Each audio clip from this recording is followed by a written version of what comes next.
Well, a new box has arrived in the post, and I'm not going to call this a toy or anything. This is an important piece of safety equipment, and it's a Cobra Marine VHF radio.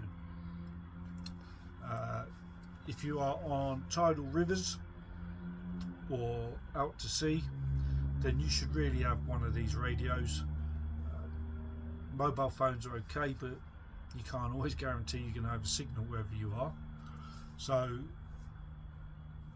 these are the answer to the situation. They're really used for things like sending distress messages if, for example, imminent danger to life, safety messages if, for example, you could be broken down but there's no danger to life, or you can send an urgent message which requires something attending to, like it could be something in the river or something in the sea that's causing other boat users issues, and you can relay that back to the Coast Guard, and you can relay it to other boats in the area.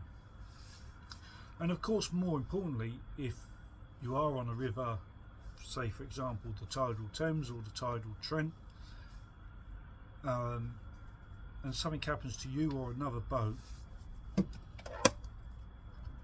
that could save the day. So yeah, it was worth the money. It wasn't that expensive actually, to be fair. I think I got this one at half price, so this came in at £58 plus VAT. And then to use it, you must legally attend a Royal Yachting Association (RYA) VHF SRC course. And if you don't, you can be fined. Simple as that. So to attend one of these courses, you can either go online, do it that way, and at the time when I'd done mine, it was about £90 to do the day's training, and then it's another £90 to go to sit an exam, and then you've got to find an examiner that will do it with you. Or you can do a classroom based course where you do all the training during the day, and then at the end of the course you do the exam. I've done a bit of both really, because the guy who booked me in for my exam was teaching one Saturday, and he said, look, come along a little bit earlier than the exam stated time, get comfortable, and we'll get you an exam. And I got there quite a bit earlier actually. The good thing with the online is you can take your time and you can keep going over it. But when you answer the question bank, you only get 3 attempts to go through them questions. After that, you can't access the question bank again, which isn't an issue. With the classroom based training, you've obviously got that feedback to an instructor that you can keep picking their mind and getting the answers from. Depends how you feel. I passed the test or the exam, so that's all that matters really. And then once you pass it, you have to register this with Ofcom. That's another requirement you've got to do, and if you do it online, it's free. It takes about 20 minutes max to do. Once you've done it, you immediately get given a call sign which is registered to your name and address, and you get an MMSI number. And it's a bit like a telephone number. You can put that into the system, and that number will help the Coast Guard and other vessels basically. It's just very short. If you want to know more on it, then look on the RYI, Royal Yachting Association's website, or just look up VHF radios.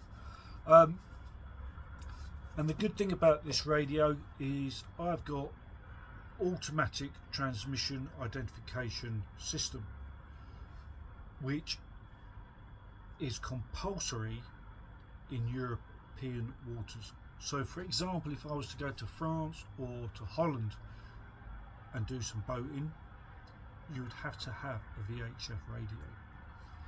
And the good thing about handheld is I can take this anywhere with me because it's registered to me as an individual.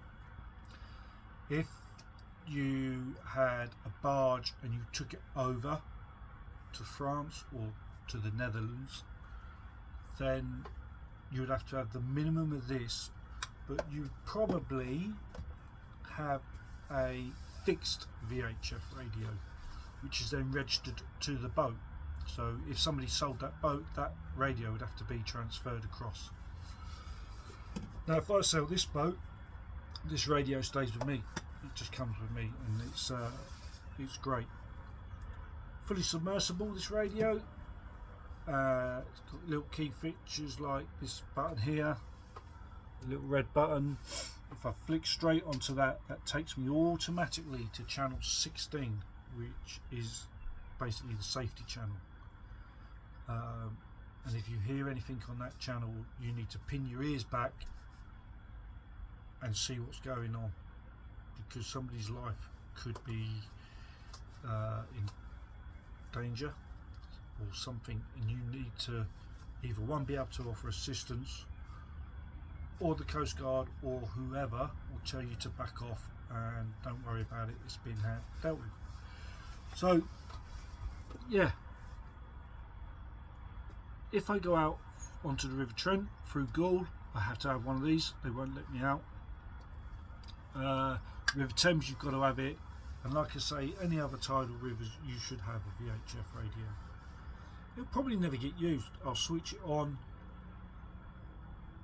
if another boat, if there was two of us, had one, we could communicate to each other. So in that sense, it's good. It's belt and braces, as they say, you know. It's better to be safe than sorry. So one, I hope I never have to use it, and two, if I do go on a tidal river, which I probably will be in the next 6 months or so, then I know I've got it and I've got a safe system. So yeah, VHF radio, all good to go.